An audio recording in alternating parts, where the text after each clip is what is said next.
Seattle born and raised, as was my mother. She was born in Seattle in 1920. And so we're pretty deep on the Seattle side as far as 5 generations deep now, I believe it is. So I have no idea how I got started down this journey, but I did. Today I was preparing to make, on my webpage I have blogs of some of the men and women that I've been interviewing, and I'm adding all the time, as well as the books I used for research. And I was preparing today to write about Captain Dick McNeese. Dick was a young soldier who landed in Hawaii, Oahu, on November 3rd, 1941, in the Navy. And he'd had about 3 weeks time in San Diego. He had nothing to do. And what happened was he got interested in codes. So they put him right to work. And he learned how to do codes, and he ended up landing in Hawaii with high clearance. Well, they sent him right over to Kaneohe. He thought he had died and gone to heaven. It was called the Country Club of Hawaii because it was brand new. He had 2 bedrooms, imagine this, there were 2 rooms with a bathroom in between, all by himself. Kaneohe was half full. It was not even, there wasn't even a capacity. Now, what happened to Dick, he said I could use part of his story. He's no longer with us. He died in 2011. Anyway, I didn't even know where Kaneohe was. I literally didn't. I'm like, he's telling us, I'm writing Kaneohe, and he's like talking so fast I can't even spell it out. And now, I wish he were alive because I have so many questions, because for Pearl Harbor Day in 2014, because it was on a Sunday, my husband and I went to Oahu because I wanted to stand above Kaneohe. I wanted to watch the color of the water. Yes, the moon was right here, full moon. They did ride the moon in. And I wanted to feel what it must have been like. I wanted to stand where the action was happening. I did that in every place I mentioned. Every place in here exists. So, and of course, now I have a million questions, and Dick is no longer with us. But something happened to him the night before, which I put in my book, which is kind of humorous. And it's why he was at the mess hall eating. He said there was 4 of them there that morning. The PBYs were just coming in. They were just changing crews. He said the first 2 pilots came in, and they were calm. Nothing. Wonderful flight that morning. The 3rd one came in, and there was a space, because they were seeing submarines, and there was a space where way out at sea where they had told all of the American submarines, you must stay within, you can operate and practice within this certain area. And they finally told our Navy that anyone outside of that, you can now drop a bomb on, you can now fire on. So this 3rd pilot comes in, and he said, I was coming around by Pearl Harbor and I saw a submarine and I dropped on him. Are we at war? One of the gentlemen laughed, and then they heard airplanes. Well, it's a naval base, but Dick, being young and thinking himself infallible, raced out the door, and he said, I stood there and I had a Japanese Zero coming right at me firing, and he ducked. And they hit part of the wall, and I don't know if it was brick or what. It wasn't brick. It was, anyway, part of the wall came off and sprinkled around him. But that's how close he came to being the first man killed at Kaneohe, because some men did die. I think it was 16 that died at Kaneohe. Not spoken about very much at all, because Pearl Harbor really gets all of the action. So that was the beginning of this journey. Actually, not true. Let me back up. My first book, Whiskey Cove, is about prohibition through the San Juan Islands. And when I was researching this book, I had worked at Roach Harbor, and Nick Nash of the large Nash family up at Western and throughout the San Juan Islands had said to me one night, when he was sitting in the bar, Denise, you know my grandmother used to be a rum runner? And I said, oh, Nick, honey, you've had too much to drink, dear. Sit down, you'll be all right. He says, no, really. I said, okay, whatever. So I came home that summer and I told Dad, I said, Dad, what do you think? He said, write the story, Deese. So I put an ad in the Senior World, which used to be a magazine way back, and I would take Dad with me so I'd look official. But this one gentleman wrote me, he called me from the San Juans, and he said, Denise, come on up. I want to show you where the FBI would hide in the Wasp Islands, and they would try and bust us, you know, the rum runners. So, bear in mind it was the 1970s, or, yeah, it had to have been in the 70s. I go alone, get in a boat with a man on a dock, and he takes me out there and he's showing me around, and all of a sudden he says, ah, honey, this is nothing. I said, what do you mean? Prohibition's a very exciting topic. He goes, no, that's nothing. He said, there was a young woman at the University of Washington who was fluent in Japanese. And when the FBI found out about her, they took her, dressed her like a hooker, put her in the bars of San Francisco, and had her listen to the conversations that were going on to try and figure out where the Japanese spy ring was operating. And I just, and Jim will attest to this, no one in my family believes that I could keep that story quiet all of these years, you know, and I did. And so I started researching it, and that's when Dick started telling me his stories. He's actually the one who told me. And when I told him the outline, he said, Denise, there was a competition at the University of Washington in the summer of 1941. Then it was in the Japanese language, and the person who won was going to win a trip to Japan. He said, I almost entered that. I would have been in Japan when the war broke out. And so I took his story about that, and I used that in my book, The Competition at the University of Washington. I use it as a means, well, now I'm telling the whole story here. I use it as the means, well, I'll read this part to you so you'll see how I use it. But that's what I would do. I would interview men and women, and I'm still reading, I'm still interviewing, and I would take their stories and weave it into this. So the incidences in here are correct. The places are correct. When I was down in, I said it in Seattle, San Francisco, and Hawaii. And when I was in San Francisco, I was in the Sir Francis Drake. How many have been in the Sir Francis Drake? Yes. Lovely, lovely hotel. Did you know that if you push that mezzanine button, you can push it all day long and you'll never end up at the mezzanine? Nope. They built it right before Prohibition, and they built a room to store all the booze. Their claim was a bottle for every person who stayed there, and you had to have a special key. You press that mezzanine button. I went back 3 times to get the manager to show me.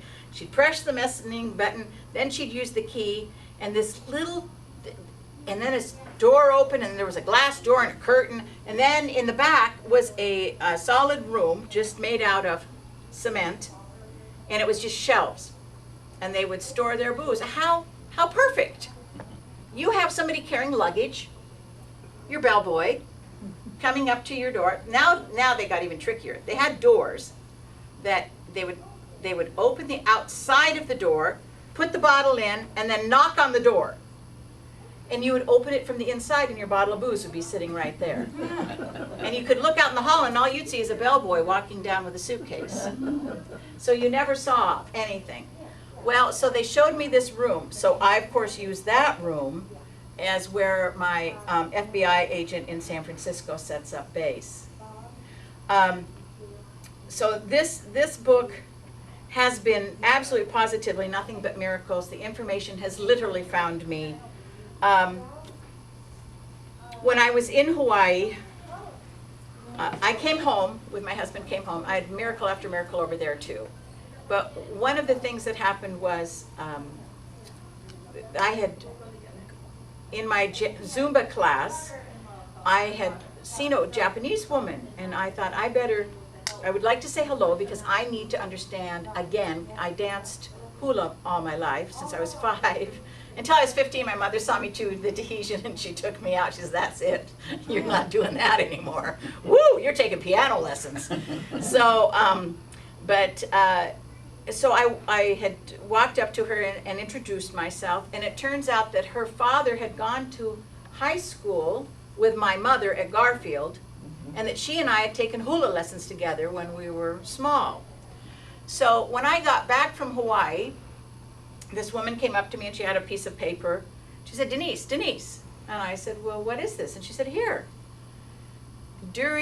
For Christmas for Pearl Harbor Day of 2014, while I was away, Densho, the Japanese newspaper, which means to remember, had gone into their archives and they had taken out an interview with a Caucasian man who had served in Burma for 2.5 years, you know, the Burma, India, China experiment, if you will, and on 2.5 years under, you know, sniper fire, and they were asking him questions. What was it like to come back and live next to the Japanese families?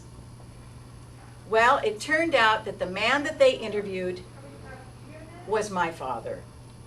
It was Dad. It was Joe. I didn't know that they had this interview. They sent me a 4-hour interview of my father that they had taken.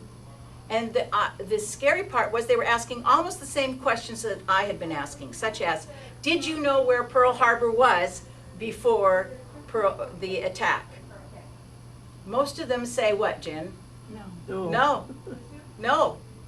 I met one woman in all of my interviews, and that's only because her church had just sent cookies for Thanksgiving. There's even my father, I was online, and he's going, we didn't know where it was. I was already in the service. I walked in, and everyone's around the radio, and I thought, oh, this can't be good. And someone said, the head came up and said, they just attacked Pearl Harbor, and he says, well, that's not right. And they had to go and get globes and maps and try and figure out where Pearl Harbor was. Remember, radio was your means of communication, or newspaper back then. So that's the type of thing that has been happening to me all along in the creation of this book. It has just been time and time again where things have been falling into my lap.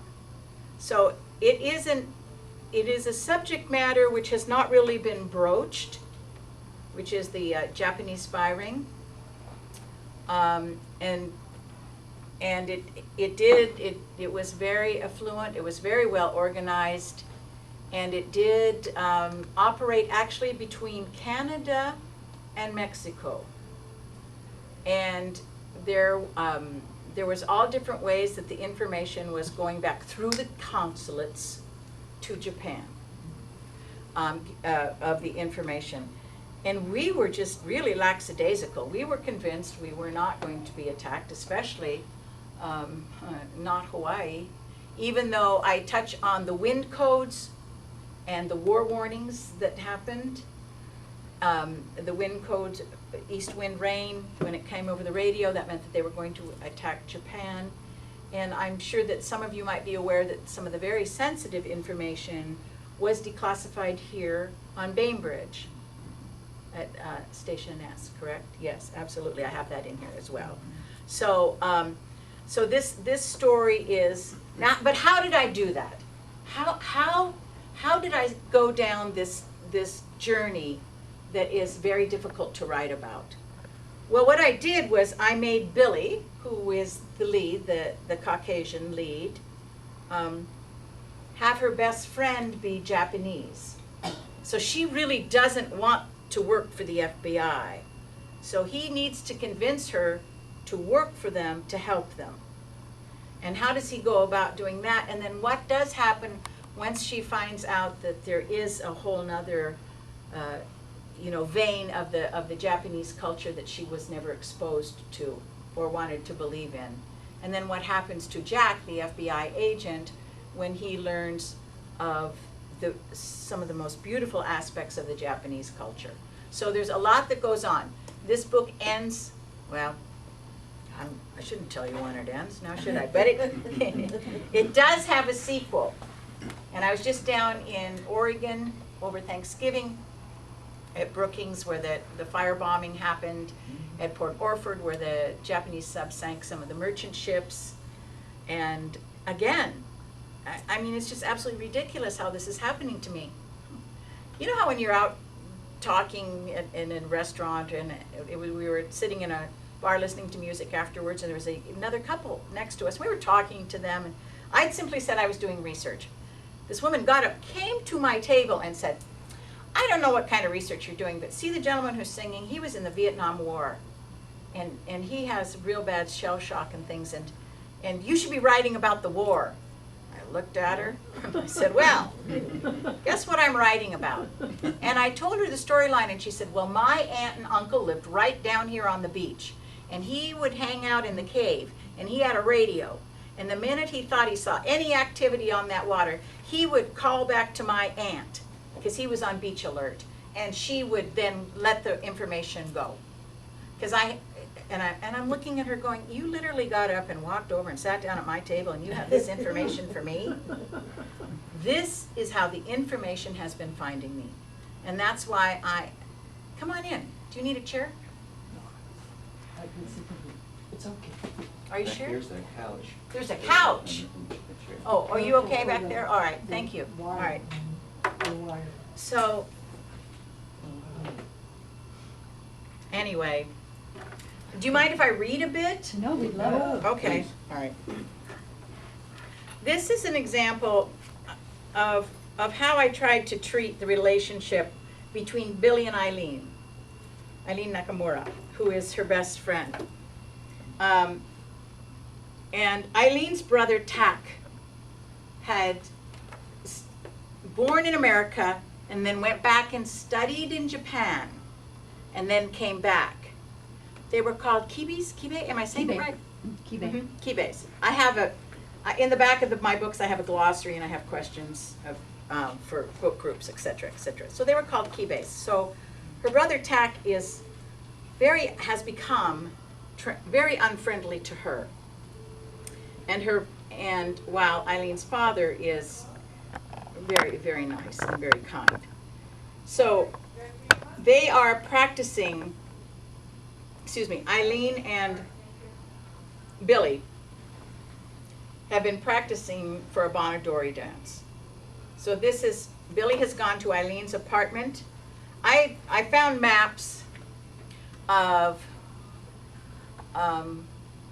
what was at that time called Japantown prior to World War II in Seattle. I have that map of what it looked like. And some of the stores there are still under the same names. They still have the same owners, or at least they still have the same names. So this is in an apartment in that area. So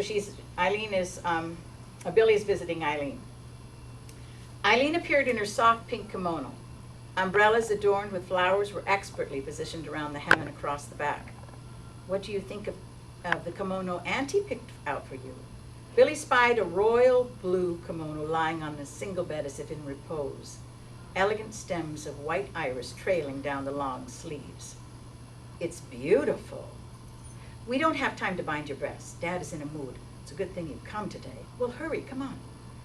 Billy's strain unraveled at the feel of the soft silk against her skin. Carefully, she wrapped the folds of her gown the traditional way, left over right across her chest before Eileen helped her secure this bobby.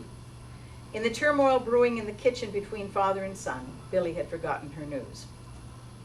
She had just passed the father and the son, and she heard them arguing.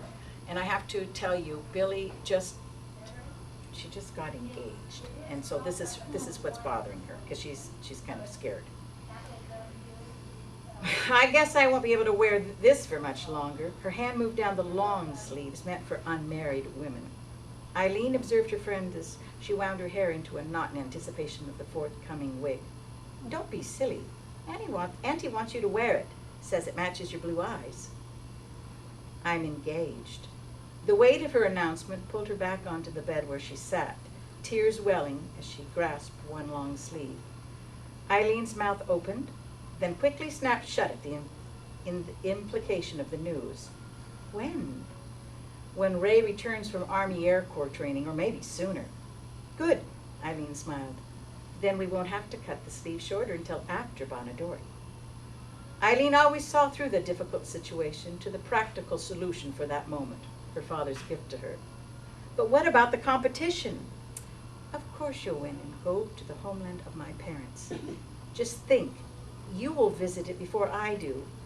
Tack says Japan is the most beautiful place on earth. I only wish Father had been able to send me to study with Tack. I'll put you in my suitcase. Billy stood and wrapped her arms around Eileen's dainty frame. Here, Eileen detached herself. Let's see how Auntie Katsuko's wig looks on you. Isn't it great that she's letting us borrow her costumes? The wig fit snugly on Billy's head in the smell of powder and old perfume. Your mother must be very pleased about the engagement. Eileen adjusted the ornament that dangled from Billy's wig, an imitation of white cherry blossom. She started her list and they're spreading. Do you think your mother would make some flower arrangements for me? Certainly this concept would not appear on any of her mother's lists, but Billy would insist. The two young women sat pressed together looking in the mirror as they applied their makeup and discussed Billy's future. Slowly, the transformation took hold. Billy had garnered a steady hand at applying the black eyeliner in a long, exaggerated stroke in an attempt to soften her round eyes. But the deep blue of the kimono only enhanced their intense color. While her figure and costume spoke of the land of the rising sun, her eyes were the color of a different country. She practiced lowering her lids to observe the effect. There, Eileen encouraged her friend. Now you look like one of us. Try it with the sensu. Billy took the offered fan, snapped it open in one fluid motion, and two golden cranes, wings spread, flashed before her face. She slowly lowered the fan, eyes downcast, as she had practiced so many times. Oh, Auntie is going to be impressed with your progress. Eileen paused, studying her friend. Your life will always be an adventure. She snapped her own fan open and struck a pose. The mirror reflected two beautiful Asian women, one small and delicate, Asian eyes wide and inviting, the other's eyes barely open, peering over the fan with uncertainty. In a monochrome photo, there would be no way to detect the blueness of the eyes and the trouble that lay ahead in the adventure her friend had so aptly predicted. So that's the end of that chapter, that first chapter. Now the idea about the wigs and the costumes, my husband and I bought a house over in Chico in Bremerton, and we're fixing it up. Oh boy, are we. And literally in the wall, I found an old newspaper. Yes, this is why we're fixing the house. An old newspaper, and it was from after the war, and it was telling of the story of a family in Bremerton who had kept the costumes and wigs of a Japanese woman who was in the theater, and were returning them to her, and they were worth $10,000 at that time. That was the estimate back then. And I'm thinking, hey, the house I buy even is telling me to write this book. So that's where I got the idea for the wig and the costumes. So, all right, now on to the competition. I'll do one more. So remember, I said that Captain Dick McNeese had said that there was a competition. So what I did was I used that as a vehicle in my book. So here's what I did. Billy raced across the campus. Her mother had kept her talking far too long into the night, subtle sabotage for today's competition. She wondered if her mother and Ray had contrived the events of the last night to be certain her brain was dull and tired. But her eagerness propelled her up the stone steps of Suzzallo Library on the University of Washington campus. She paused long enough outside the tall wooden exterior doors of the Gothic-style building to take off her engagement ring and slip it into her purse. Not certain whether the rules precluded an engaged woman, she decided not to take a chance. She scurried up the grand stairway, attempting to soften the reverberating sound of her shoes on the stone. As she reached the third floor, her instructor, Professor Fujihara approached her just outside the reading room. For you, special for winter. And for the heat this summer in my beloved Japan, use it wisely. He handed her a long, thin object encased in purple silk. She worked the loop over a small Natsuki hand-carved in the image of a dragon emerging from an egg. The black lacquer base of the fan slid out, and she regarded the sea blue edges of the stiff, folded paper. Surprised and delighted, she snapped the fan open. 3 dragons danced across the water, across the paper. The largest creature, angry and gray, rose above the blue swirls of the ocean. She waved it through the air as Auntie Katsu had taught her. Professor Fujihara smiled. Go, you will do well. And after you have won and are heading to my homeland, I will have you visit my family and bring them gifts from America. As she tucked the fan back inside the silk shield, her eye caught movement from a door closing across the hall. When she turned back to thank her professor, she saw only the top of his bent head as he hurried down the long stone steps. The proctor showed her to her seat toward the back of the spacious reading room.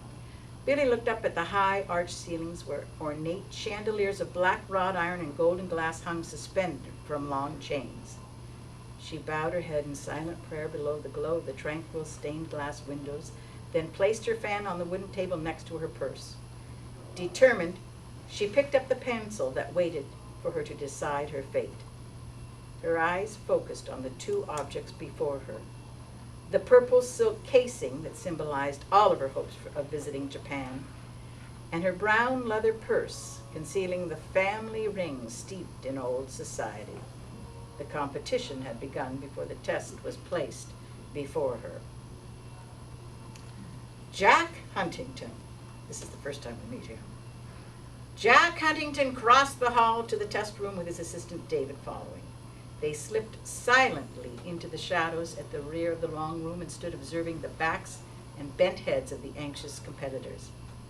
Jack had arranged with the professor that the test be administered to these 12 hand-selected students. He had thought the competitors were 10 men and 2 women. But the professor had proclaimed Billy as head of the class, and Jack had mistaken her name for that of a man's. A delightful surprise. From his first impression of her confident attitude, he breathed easier, pleased to have Billy among the other competitors. Jack ticked off their names in his head as he sensed the students' nervousness like a hum reverberating and swirling through the air. He had insisted on the placement of the 12 long tables, with each participating sitting facing front. The 2 other women, Phyllis and Ruth, sat strategically below the low-hanging lights, easy to observe. However, Billy sat in the back, dimly lit. Stealthily, he started down the side aisle, keeping his bad eye, his right one, in as much shadow as possible. In their earlier conversations about the selection of these competitors, David had tended toward Ruth, who sat in the front row, her heavy chest barely concealed by the low cut of her blouse. Jack smirked. Ruth, with her revealing attire, was certainly more to David's personal liking. Phyllis, who occupied the seat in the 3rd row, had a twitch, and upon closer examination, her caked-on makeup barely concealed the scars of her acne. The 9 men who rounded out the other contestants were of no interest to him.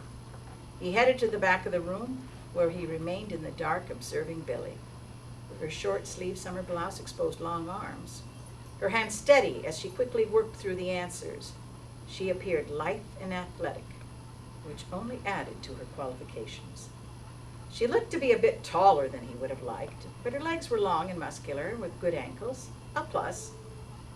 Jack circled one more time like a shark just off the perimeter. He had to be certain. So much depended on his choice. When he stepped into the light, he stood above Billy's table. He reached for the purple silk object. Before he had it off the table, Billy's deep blue eyes snapped in his direction, unfaltering, daring.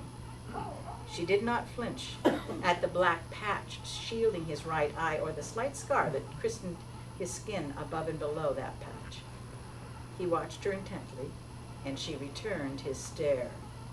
The hand she held out to retrieve her object had no ring that bound her to another. He let the fan fall, and she caught it before it hit the hard wood. He turned and headed for the door with the irritating David at his heels. Elated, Jack pushed through the ornate door into the hallway. The girl with the sea blue eyes emerged his choice, pretty, smart, and fearless. He smiled. She seemed outstanding in all aspects. And by nightfall, he would know everything about Miss Billy O'Shaughnessy. The purple object had made the choice for him. Unfortunately, she would not win the competition and the professed trip to Japan. He would see to it. So I used it as a setup. I used it as a setup to flesh out the best person to act and help the FBI unveil the spy ring. So, but as you can see, her bond with Eileen is going to create a lot of problems for them later on. So, I put humor in here because you can't have all this seriousness without humor. Her mother, Billy's mother, is an absolute character. Some people who have read this book said, all right, Denise, if everything's true, then, you know, what about the House of the Good Shepherd incident? So, if you get to that incident, all I can say is, that was my grandmother and my mother. And it's, okay, now I have to tell the story. I can't just leave it like that or you're going to think really bad about my poor Harriet, my mom. My grandmother was notorious for all kinds of things in the city of Seattle. She would go to Gay's Bakery and say, she would do a Christmas show for the less fortunate on Skid, on when we called it Skid Road. And we'd use the blue banjo. I was a little tight. She'd always take me down there. We'd sing Christmas carols. And she'd go into the Gay's Bakery and she'd go, nope, I need 2 truckloads this time. I want 2, and I don't want the old bread. I want fresh bread. And people would come in and we'd give them songs and breads and bread and whatever, candy, whatever, popcorn, whatever Grandma would end up with. And so she was a real character, to say the least. And she helped Mother Caprini find that property and things of that sort. And she was working on the board at the Home of Good Shepherd. And they said that they needed a picture and they didn't want to use any of their own young ladies for that home. And Graham says, oh, I've got a picture. Well, it was my mother's graduation picture. And Mom said she didn't think anything about it until she was driving down and saw the bulletin board with her face all over it, talking about the house of, come send your women to your children to the house of, support the House of Good Shepherd, you know. It was pretty funny. So, and yes, it's true. I'm trying to think of his name right now. The real estate baron at that time. Oh, always drive a road in a yellow cab. Big bet. No, that's the yeah. Oh, I'll think of his name. He thought it was such a great idea as a fundraiser that they had put Mom's little picture on these little pink felt hearts. And he had all of his, he bought 100 of them and had all of his realtors in the city of Seattle wearing them. So anyway, so there's little tiny incidences in here that are factual, you know, and that I've learned through my research. I was on, okay, here's another crazy story. I was doing research down in, like I said, down in San Francisco. I was on Coast Guard Island, wax waves and spars, the Coast Guard. The women of the Coast Guard were the spars. So I'm down in their museum and I'm tooling around down there, and I get home and I think, aren't there any spars left in the city of Seattle? So I call the historian and I say, aren't there any spars? He says, well, Ruth Pennick, I believe Ruth Pennick is still alive. So I call him and I said, do you happen to have her number? He says, I'm busy right now, call me tomorrow. Well, I'm doing my taxes. This goes to show how organized I can be. I'm doing my taxes and this little piece of paper falls down. It says Ruth Pennick. I'm like, oh, you're kidding me. I obviously had her number and forgot. So I call her and she says, oh yes, dear, you can come over and interview me. She was 95. So I go to visit with Ruth Pennick. And her husband, who was in the Battle of the Bulge, and I volunteer at their reunions, Ray, had just fallen, and he was in the Norse home. So she'd left the door open, and I was nervous, and I walk around and make sure, and then I finally sit down, got my little tape recorder out, and she says, "Now, what did you say your name was again, dear?" And I think, oh, she's not going to remember anything. And I was incorrect. She remembered quite a bit. But I said, "Denise Frisino." And she goes, "Oh, Joe Frisino." And I said, "Yes, my father wrote for the PI." And she goes, "Oh, no, dear. No, no." And she points. And I turn around, and I'm sitting under a painting that I recognize the technique. And I burst into tears, and I said, "That is my Pa Daddy. That's my grandfather." She says, "Yes, dear, I know. Now stop crying." And I said, "You really are a spar." She had a painting hanging on the wall above me of my grandfathers that we did not know existed. You know? So she kept saying, "You have to have this." I'm like, "No, it belongs in the family." Well, the family ended up saying, "No, you do indeed need to have this." And I was lucky enough, something told me, I picked up the painting on Tuesday, left for Hawaii on Thursday, and Ruth unfortunately dropped dead on Monday. I got that painting just in the nick of time. I mean, those are the kinds of things. That's why I know that this story is supposed to be out, and this story is, I mean, and that's just 2 or 3 of the incidences. I mean, it just goes on and on and on. And the people I have interviewed have been absolutely lovely and divine. And like I said, you can go on to my webpage and see some of them. I'm adding them as I get them done. Questions. Are there questions? Do you know Yes. about the spy in Kingston at Apple Tree Cove? No, but I'm sure I'm going to learn this one. I'm going to come sit in your lap now until you tell me. No. Okay.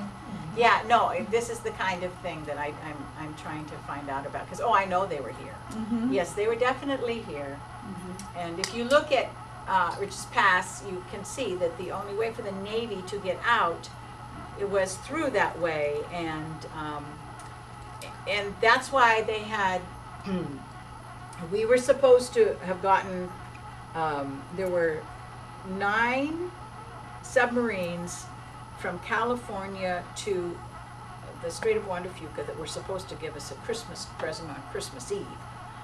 Because they were sent right after Pearl Harbor. They were sent over here to disrupt and destroy as much as many of the boats as they could. And so there was one that was stationed right out of Juan de Fuca to bomb any, to torpedo any boats that came through there. And then they got pulled back because we were so quick on it. We got so many people out on the shore so quickly. They pulled them back, and they used them later on. There were numerous ships that were sunk off of our coast on this side. In fact, I was reading recently where there was one merchant ship that was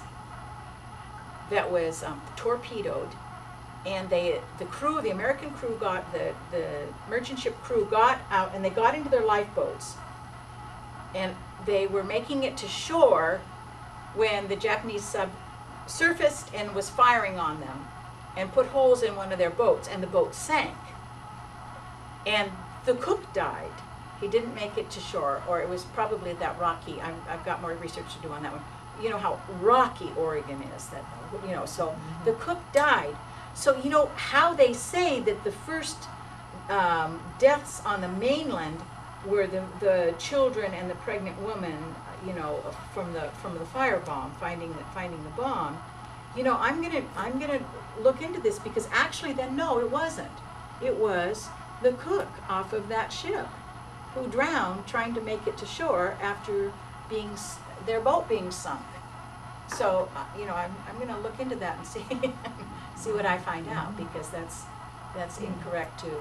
I don't want to take it away from that poor pregnant woman and the 5 children at all, but I think that these other incidences need to be recognized and need to be, and it is a difficult subject matter, because everybody had spies. Everybody had spies. We certainly did. The Chinese did.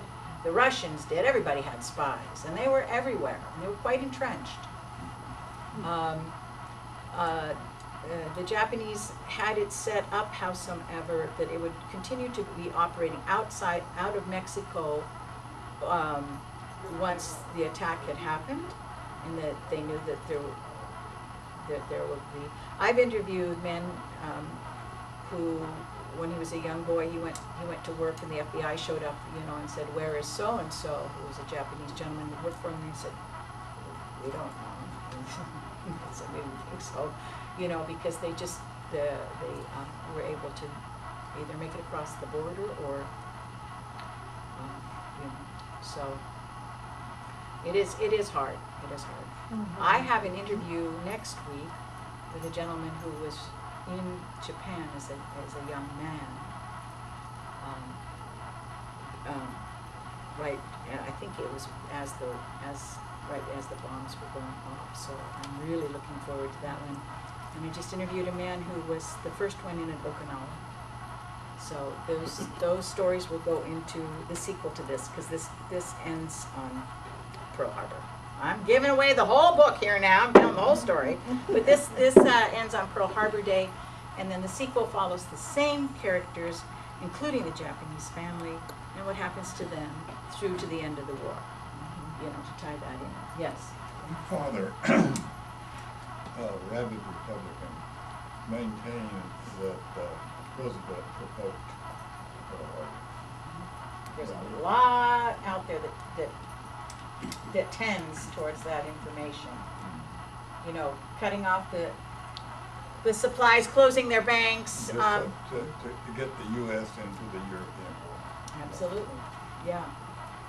Roosevelt went into a very closed, private meeting with Churchill and came out all smiles, and nobody ever has known what went on in that one, in that meeting. But that's, yes, all the embargoes that they put on Japan, and and I've read so many books by like rear admirals and everything that show that he actually knew the when. I mean, we figured out the when. We knew it was happening on Sunday. We knew the time. Just the last one, the 14th decoding, which happened to be right here on Bainbridge, told us the where. But it, why were those in command out riding horses? That's what one of them was doing. He was horseback riding. Couldn't be found. So it's and the war warning was really ignored. They gathered the planes together on one of the airfields and took the guns out of them. And his statement at trial was, "I thought I'd at least have a half an hour." He thought he'd have a half an hour to remount all the guns and get all organized. Didn't quite work like that, But I mean, we were so not paying attention. The most famous spy in Hawaii, he was all over the place, and the fact that there was smoke coming out of the consulate where they were burning all the records. It just was kind of an amazing time. And of course there was the interconflict between the Army and the Navy. Well, you were supposed to be, protecting us. Well, you were supposed to be paying attention, so there was a lot of that, a lot of jealousy going on. And there's in one of the books that I've read, I found a book on my shelf when I was moving my books around. At Dawn We Slept.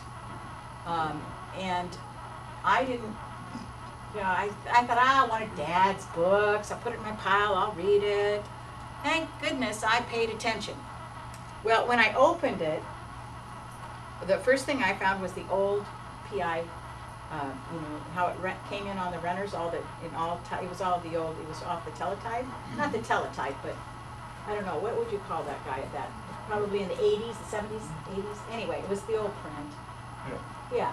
And it was talking about, the book and about some other incidences. So I think, well, this is interesting. So I go back and I find this other one typed up, cast of characters. One side was the American, the other side.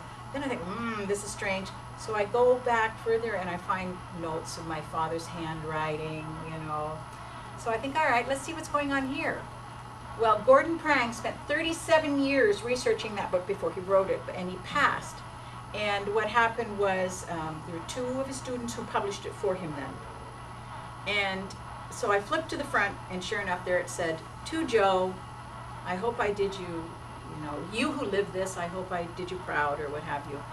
And it was signed by one of the two authors that published it. And I was like, oh. And then sure enough, looked underneath, and there was an article that Dad had written on it, so, or on something about it. I'm like, geez. Oh, luckily I didn't put this book in the giveaway pile. So yes, I did. That, of course, is one of the books that I did read. Fascinating how Yamamoto proposed the attack on Pearl Harbor in January of 1941.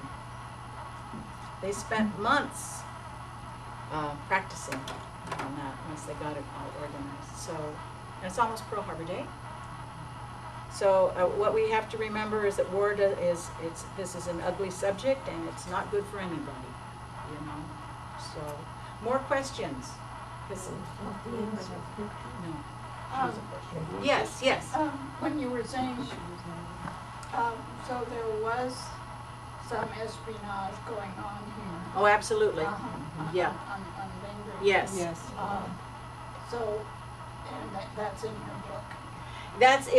It's more in book 2 than in book 1. It's going to be in the second book because the espionage I concentrated on was what was happening in Pearl Harbor. And then what I'm doing is I'm using the FBI agent to go around and try and help uncover where the rest of it was happening. Yes. Well, and then specifically, who were these people? The FBI, the FBI records, you can look at them. Some of them are even in Stanford. They had at first, when it was being declassified with the Freedom of Information Act, they had their names on them, and then they went back and redacted and erased all the names. But they had a list. They had a quite extensive list of who they were watching constantly, and it was quite prolific. It was pretty involved. Were many of them arrested, or? No.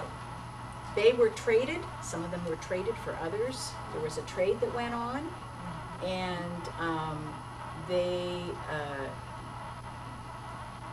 and a lot of them left. And then those that didn't, I finished a book a little while ago. Williams, I want to say his last name's Williams.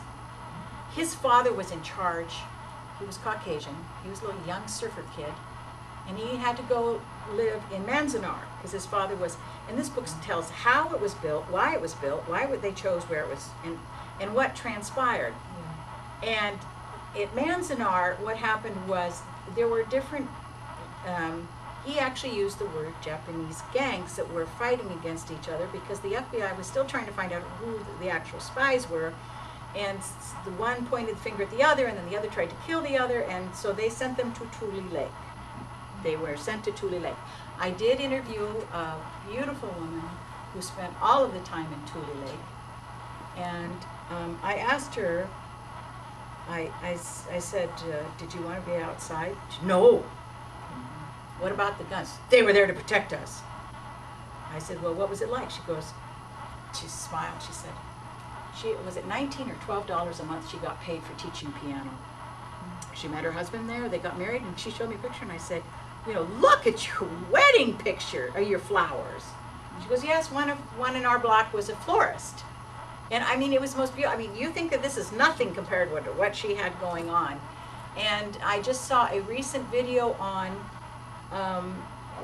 how some of the Japanese, if they found out where their master of, I can't think of the name of the instrument, the big long instrument, any of their instruments, which camp they were going to, they would try to sign up to go to that camp so they could continue their studies. And so that's what they did. And it was very interesting. It was called Keeping Tradition, the Japanese Tradition Alive, inside the relocation camps. And they were talking about how they spent their time doing the dances and learning their culture. And there's a lot of different pictures going on of what it was like. But there were definitely spies here. There definitely were. All Japanese? I don't know about that, but I know that there were. I mean, Mostly. yeah, there were, And some of them went to Department of Justice camps. Mhm, And Yeah. then some were just swept along into the internment. So Right. they were just moved inland and they couldn't perform their spying duties because they were Correct. away from the coast. That's all it was. They were asked to move away from the coast because, I mean, if you read these FBI records, they're saying, we know what's on that boat. We can tell you when it's leaving. You know, if it's a supply ship, if it's carrying men. And now you've got a sub sitting out at the Strait of Juan de Fuca just waiting to blow that up. So this was, if you look at the waterways for the Navy to get out, this was a very vital and important area to have knowledge of. Yeah. And so, and also one way, I read the obits constantly, and I read of one Japanese family, and there were 7 children. The parents had died. There were 7 children. The oldest took the 3 youngest and moved to Spokane. That's all it took. She moved to Spokane. The others, because they stayed with a family business, the antique store, I believe it was, went into the relocation camp. But you could get them out as soon as you had a job for them. I interviewed one woman who was in for only a year because she was sponsored out. She was 16 when she went in, and she was sponsored out. And she was sent back east, and the U.S. paid for the schooling and everything. Well, and then the men that wanted to enlist. In the 442, they were finally allowed, could yes. enlist. So it's good to know all those The difference, various things. yes. Because sometimes it's always such a blanket. yes, You know, it's horrible what we did to the Japanese. And it was those that were citizens correct. that were taken. And Correct. thank God the Japanese here, which is a huge population of Japanese, came back and they had their land. Yes, And it was kept for them. right, But I guess there were a Okay. lot Walt that Woodward lost kept. right, their land. yes. Well, in California, the Japanese. No, that one, I think that one was more of a land grab. I'm not certain, I haven't done all of the research on it. But there were some wonderful, honest people who came back. But, you know, then again, we don't know, we don't know who of those were involved with it either. I interviewed one woman who had here on Bainbridge, the Black Line, Black family, and she had a rental. And when the Japanese moved out of the house, they went upstairs and there was a radio up there. You know, there was radio rooms. I just interviewed another man. He said outside of Tacoma, his father had been working in a lumber company. And when the Japanese were moved out, they found armament along with I've heard that before as well, along with the radios. You know, there's a lot that was going on. People were assigned positions. Japanese people were assigned positions to take over when they thought the Japanese were going to land here. You know, you're a lieutenant in this area. You are a sergeant here. You are this here. There was actual people here who had assignments. Which is another reason for moving everyone away from the coast. Because it was expected after Pearl Harbor was bombed that the next target would be San Francisco, Seattle, or Los Angeles. yeah, absolutely. All 3 of those cities were preparing, mostly San Francisco. Correct. Yes. And in fact, I have the Presidio in my Oh, I have the Presidio in my book, and I'm interviewing this one woman, and she says, well, I worked at the Presidio, dear, during that time, right after Pearl Harbor. She was the only one who knew where Pearl Harbor was. And I said, oh, when were you in San Francisco? And she goes, no, dear, it was never in San Francisco. They moved it. Did you know that? They moved the headquarters because they were certain that they were going to hit San Francisco. So they moved the headquarters. Well, you know, it's interesting because I want to buy the book Sold. in that, you know, living in a community like Bainbridge Island, which the Japanese very Yes. big population. It's almost like, you know, we were totally the bad guys to say, you know, maybe there was some espionage going on Bainbridge, you know, very defensive. Very. And that's just unbelievable to me. Of course, we could have put the Germans in, you know. We did. We put Germans and did. Italians. We did. And, you know, Yeah. We did. pick on the Japanese because physically we knew that they were Japanese, and yet there wasn't a balance. Now, the Woodwards, which owned the paper here, were very protective of the Japanese, and I'm not saying, you know, there were citizens, good people, whatever, but there was some of the other going on. And yet, in this community, Oh. don't say Yes. a word about that. I mean, and that's what bothers me, because we didn't start this war, and They did you know, bomb us. And yet, we're the bad guys. Yes. We dropped the Yes. bomb, and I am so sick of that. And You're not alone. you know, there's another side to the story. And Yes. I'm hoping that you pointed out some of that. Yes. And it's very one-sided. Oh no, yes, of course, and have been some bookstores that are like, Oh, I'm really. That was gonna be my question. I was gonna ask you what kind of pushback you've gotten, because here on the island, when you seek facts, when you look for facts, you get a lot of people calling you names, that you would be racist, that you are totally against this. It's a matter of, the battle is for the spin. truth. yes, thank They you. want to put a certain spin on it. I'm not saying they being the people themselves, but there is an interest group that is constantly promoting Yes, victimhood. yes, And they've found a And they gold avoid the mine facts to do it. in Yes. politicized history. So I was Yes. curious about how much Yes. pushback you've gotten, because you will get more, believe me. oh, I know. I'm And not, I commend Jim will you for tell what you, you're I'm doing. fearless. Am I fearless, Mrs. Byer? Am I fearless, dear? I think so. There you go. You need to be. Jen was a teacher during that time, and what was it you said? One day it was the students were all gone, and the next day it was all young men that come back. Yeah, and her husband was a pilot, John. Navy pilot. He was a fighter pilot, and you know what his words were? The most profound words were, if they knew, because he was young, he was a young pilot at the time, if they knew it was going to be a bad mission, they wouldn't send us out, meaning the young ones. They would send out the ones that had been in a longer time. And when I asked him what was the hardest part, he said, dinner. Because at breakfast you sat at a table and it was filled with men. And at dinner time you would come back and possibly most of them would be gone. And that's the truth we need to start telling is, and for me the hardest part is meeting beautiful people, such, you know, who share their stories, and then calling to ask another question, and they're gone. I mean, it just breaks me up every time. I just lose it. I'm just saying, my husband's like, you're in shell shock, you need a vacation. Because looking back where I started, looking back at how, when I first started talking about writing this book with Dick McNeese was in 2010. So, yeah, it's been a long time. Now, my husband was shot.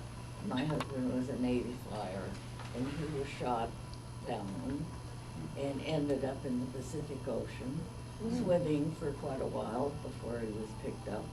But some of his closest friends were Japanese here on the island. Yeah, it was very I hard. mean, the war was the war. It and was the war, you know, and everybody participated, you know, everyone participated towards the war effort.